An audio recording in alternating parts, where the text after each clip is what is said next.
Mrs. Sayce's Guy by Nugent Barker. Part 1. The November wind had sobbed all night over Hannibal Terrace as though its heart were breaking. But dawn put an end to the monotonous sound, smiling at first, a little wanly, into those squalid windows, and eventually packing the narrow street with mist and roofing the mist with a sulphur-colored sky. Later, onto this shadowy daylight, a back door was opened, and Mrs. Sayce stood dimly visible at the head of her yard, clutching at a plaid shawl, and very earnestly passing her tongue over her lips. "Bear tie, break fust!" She could hear the voices of her neighbors on either hand. The dark morning seemed to invest each one of them with a peculiar detachment. The voice of Mrs. Parslow, the voice of Molly Gunn, Lizzie Dixon's querulous outcry, the measured mournful tones of Thomas Cooling, McQuiston's brutal laughter, Nancy Tillett, Tom Tillett's widow, calling stridently to Letty and Jack, the united youthful clamor of the Glids, Henry Glazer's mincing, almost gentlemanly accents, the quick, high, frequent giggle of Edie McCatter. "Burr tie, break fust!" But whenever she opened her mouth, there was McQuiston's mongrel dog opening his. The whole terrace reeked with the unsavory yapping. And the voices of the Tufnell children made a high shindy 10 houses away. A boy's head popped out of a window and called. Closer at hand, it was possible to hear an undercurrent of more intimate things. Mrs. Norgate's baby was choking in a room next door. Somebody had lost, or another had stolen. Something. Somewhere. It was not to be found. It had fallen under the table. It had gone down the sink. While the everlasting cluck of a hen served to bind the whole conglomeration of near and distant sounds together. It was a heartless chuckle, the voice of this one hen, terrible in its suggestion of eternal squalor. And with a hand pressed hurriedly over her mouth, suddenly Mrs. Sayce began to cry. The tears were running down her cheeks, and in the tiny kitchen, where damp clothes sagged between the walls, there was no further necessity to hold back her sobs while she crumbled her stale bread, or lifted, but never as far as her lips, a cup of very weak and flavorless tea. A cat was walking endlessly over the floor. Now it would strut in grotesque fashion, with erect tail, and sidelong glances at the woman at the table, who had buried her face within her hands. Now it would squat upon its haunches, hind leg up, and tongue working roughly over the fur. A thin creature, though finely marked, that came to her at last, and rubbed its wasted body against her leg. The action recalled her to her senses. With an impetuous movement she caught up the animal, and carried it in her arms to the bedroom above, where the ceiling was like a black cloud over her head, and the wallpaper showed blue flowers on a faded saffron ground. There was a guy, sitting in an elbow chair, leering through eye holes and mouth of its magenta mask into the pale light of the window. Its goblin body was the essence of dislocation. A vast inertia ran through the lolling arms, and its hands were black cotton gloves stuffed with straw. For a short time, this wild figure was reflected in the eyes of the tabby cat, which presently began to struggle violently in its mistress's arms, uttered a low whimper, and ran from the room. While Mrs. Sayce, starting out of her reverie, saw a cloth cap lying in a chair, a woolen muffler hanging on the knob of a cupboard door, the bed, tumbled, glimmering palely, pushed up into the angle of 2 saffron walls. In addition to her other duties, there was the bed to be made. Sitting on the foot of it, she rocked her body a little, looked at her toes, fell at last into complete stillness. Then she snatched her clasped hands from between her knees, clicking her tongue, and crying out that she must pull herself together. Pushed into a rent of the window pane was a crumpling of old newspaper. This she removed, thereby letting in wreaths of the damp mist, which chilled her lungs and crept into every conceivable corner of the room. Within a few minutes, the paper was back again in the jagged rent of the window. But her mind had been restored to its accustomed energy. She was working quickly and easily. Her duties were not so difficult as she had supposed. On one occasion, while she was bending low over rough sheets and thin blankets to make the tumbled bed, her foot kicked against a man's pipe, that had fallen to the floor, and her hand fell upon a boy's firework, a Catherine wheel, that was to have spun round and round. She threw the pipe straightway across the room, but the other she held for one short moment against her heart, and very soon afterwards, her bed then being made, she was padding, pulling, tying, twisting, and tweaking the embellishments of the guy. For no one could have admitted that this guy was ready to be pushed through the streets. There were lacking those final touches that her son Bertie would have given to the grand thing. Some faded piece of finery, found in a drawer, and tied or pinned, or stuck into some part of the beast's anatomy. Anything that might bring a nod of approval, or a shrug of jealousy, from street children. Pat it into shape. Button up the coat. Win the muffler on. Anything that should lend an air of conspiracy. There's a big knot, and gunpowder to the whole business. And let the long ends of this muffler hang like hooligans over the breast. Presently she stood back, very quiet and still, with her hands pressed to her eyes. Into the tiny, grotesque body, Mrs. Sayce had pushed and prodded and stuffed and bundled all the deformity of the world. Beneath a boy's cloth cap, and from the voluminous folds of a muffler, the magenta face shone forth with a fierce, disturbing beauty.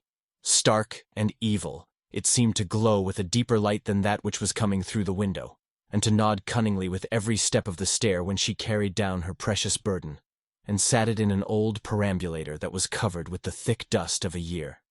She went very carefully now. There were so many things to be put right, little things that must not be forgotten. The thought occurred to her that this was the most important moment she had ever known. Tuck it tightly everywhere. Prop the nodding head. Lifting her own, she listened to the voices of far distant children, chanting the Guy Fawkes song, "Please to remember, the 5th of November." The rhythm was both cheeky and inspiring, and after a while it was broken, from somewhere in the terrace, by the quick, high, frequent giggle of Edie McCatter. Mrs. Sayce wheeled her perambulator to the door, and through the dark November streets she pushed her little Guy. Part 2. She had slipped out of Hannibal Terrace with scarcely a sign from her neighbors. Only once did she hear the voices of people who had recognized her. 2 voices, that spoke in thick, sudden tones from the morning mist. "Elf! Yus! Look, Elf! Ain't that Emma Sayce pushin' a guy? Your highs wants seein' to, Agatha. Ain't that Emma Sayce pushin' a guy?" "Mebbe," said Alfred Glid thoughtfully. "Mebbe it is. Sayce come home larst night. I could 'ear him sing in, 'Dassa ye come back for little Bertie.' It were Emma Sayce. Mebbe, too far orf now for a bloke to see." And after that, the bend of the road had hidden her, and she had gone on, past Durrant and Lowe's, and the shop where she bought her candles. Too far orf now for a bloke to see, but not too far for her to hear the buzz of their voices in every beat of her timorous heart. No, never too far for that. She crossed the avenue, skirted the high school, and tilted the pram towards Tinker's Heath. She walked far that day. She was a little woman, pushing a guy. Beyond Pewter Hill, the road to the Heath was long and lonely, but the length and the loneliness pleased her, for she was an artful one, and asked nothing better than to be left alone with the dark morning and the nodding magenta face of her goblin guy. Bear tie, break, fust. Lore, hadn't she been an artful one? Hadn't she now? Hadn't she been a cunning one, jest? Here and there, the fog was lifting, and once, far ahead, she thought that she could see the figure of a man on that dim road. But he went away, slamming a gate behind him. Near Rington Cemetery, a sad-faced woman called to her, and she received the penny with a queer blend of pride and distraction, thanked the lady kindly, and hurried on. Hurried on, up the road to the Heath that was so long and lonely, and the loneliness sang to her. Elfred and Agatha Glid, why couldn't they understand? She was a little woman, pushing a guy, and she was tramping, until her thin shoes began to blister her thin feet. Up on the empty heath a slow wind was moving, catching at the fringe of her shawl, and peopling the wide spaces with chanting voices. Amongst them, she could hear particularly the voices of children, the buzzing of the glids, and the drunken tones of a man whom she hoped never to see again. And suddenly, one voice that began to materialize into a face that she had not thought to see there, the thin, lipped, high-cheeked, brutal face of McQuiston. It came towards her out of the pale mist, a thrusting, triumphant face that followed and would not leave her as she drew back trembling on Tinker's Heath. "Come home drunk, ain't he? Larst night," it was saying. "I 'eard him. Went orf again, drunk ain't he larst night? Where's Bertie?" It seemed to have no other thought but that. "Come home drunk, ain't he? Larst night? I heard him. Went orf again drunk, ain't he larst night? Where's Bertie?" She turned to go, but the face followed her along the heath. "Took the kid away wid him, ain't he? Larst night? I heard him. Left yer alone again, as he, Mrs. Lor Lum. Left yer quite alone." She tried to go from him, but still the face followed. And when at last it changed its question for another, she answered proudly, standing her full height, and looking at the guy. "It's a great day with the children, Mr. McQuiston. It's Guy Fawkes Day, yas, and you knows well enough as I'm doing what Bertie would have wished." Poor dear Bertie, dear little Bertie. Why couldn't they understand? Presently McQuiston's dog came running up and sniffed and barked at the guy, and she hurried away, horrified to the dwindling sound of the barking and McQuiston's brutal laughter. Hurried away and away, across Tinker's Heath and down Dornford Ditch, and over the old bridge by Fell Junction that spanned the railway line. She was a weary woman, pushing a guy, and the guy wagged its head when the pram jolted, and the ends of the muffler ran in the wind, while from street and tenement, tower and steeple of the gradually approaching roadway, she thought that she could hear, exulting, echoing, rolling, flying over the darkening landscape, the Guy Fawkes song, "Please to remember, the 5th of November." Would she ever forget it? God in heaven, would she ever forget it? Part 3. The voice of a great crowd was behind her back. It came from beyond the entrance of the steep alley that sloped to the river. Down this dark and narrow byway, she and her guy had been approaching the river. But there are few people who do not look back over their shoulders at that inspiriting, terrible sound. Mrs. Sayce looked over her shoulder and beheld a furnace in heaven. It might have been some celestial heart that was burning, or a bitter wound gashed by the tapering church spire whose upper portion rose darkly above the summit of the hill. She had been going to the river, but here was a fire. So she turned her perambulator, and allowing its handle to drop against her breast, pushed it up into the glaring dusk of this day that never had been very light. She emerged from the mouth of the alley with her face shining, and walked across the level of the empty market square, where sparks drifted and tossed above her head, and shadows of the distant crowd ran over the ground to meet her. Sometimes she could pick out the shape of a man's hat, ridiculously distorted, or a woman's dancing bonnet. Her mind was bewildered by these things, and without success she strove to follow some particularly anxious train of thought, of something that would have been done by now if she had gone down to the river. That could be done, possibly, when she had come to the scene of the fire.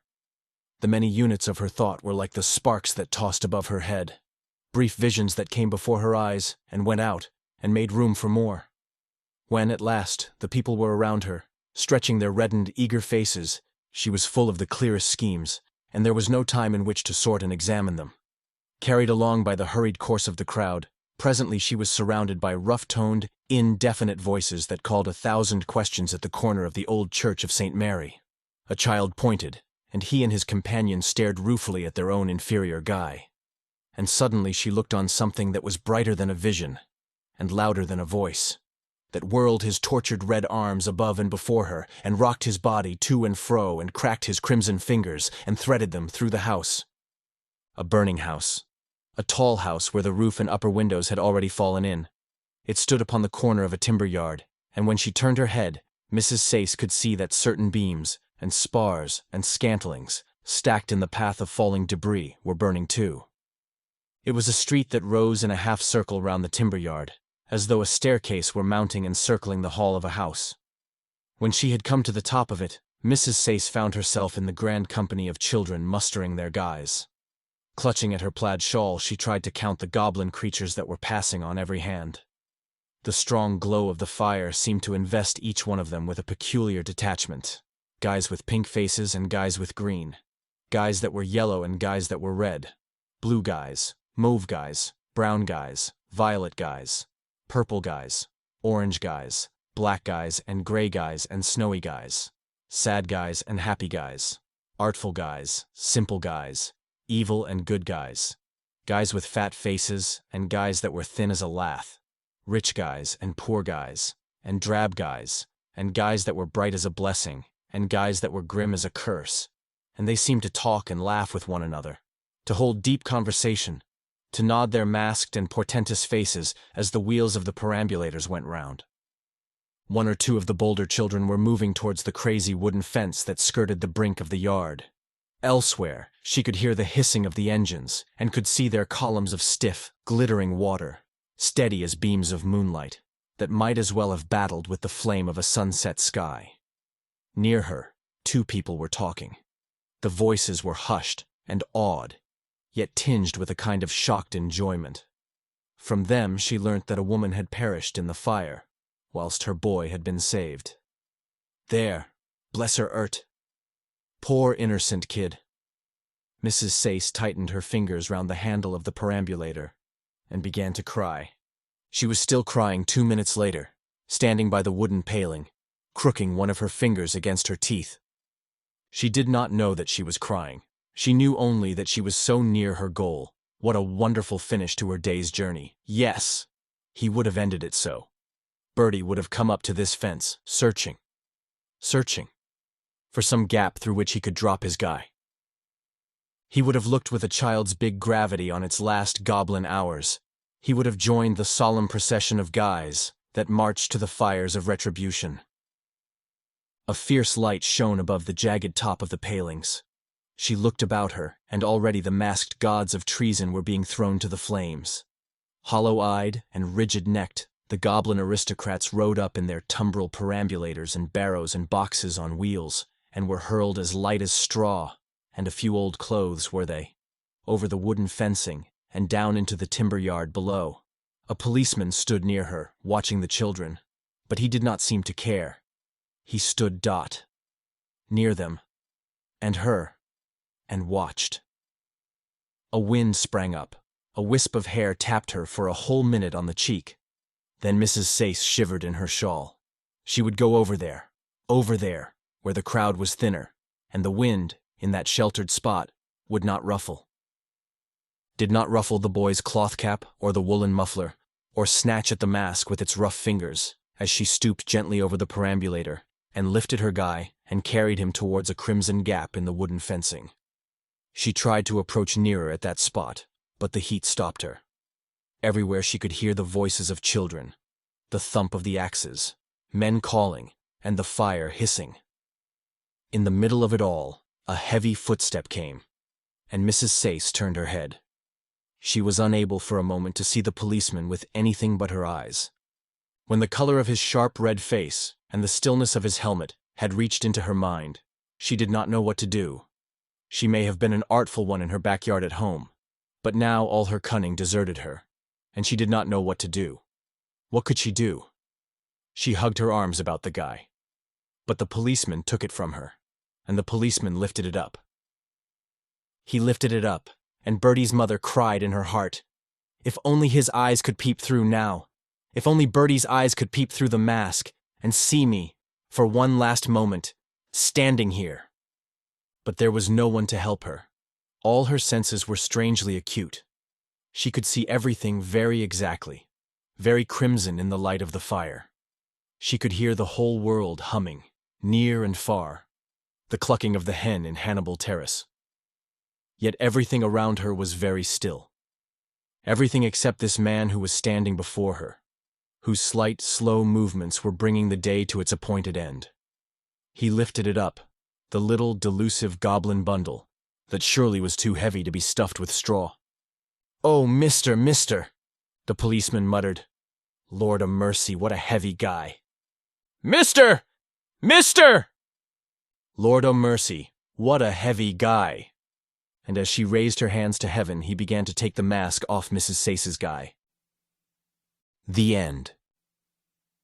Best Audiobooks for Free hopes that you have enjoyed this production of Mrs. Sayce's Guy by Nugent Barker.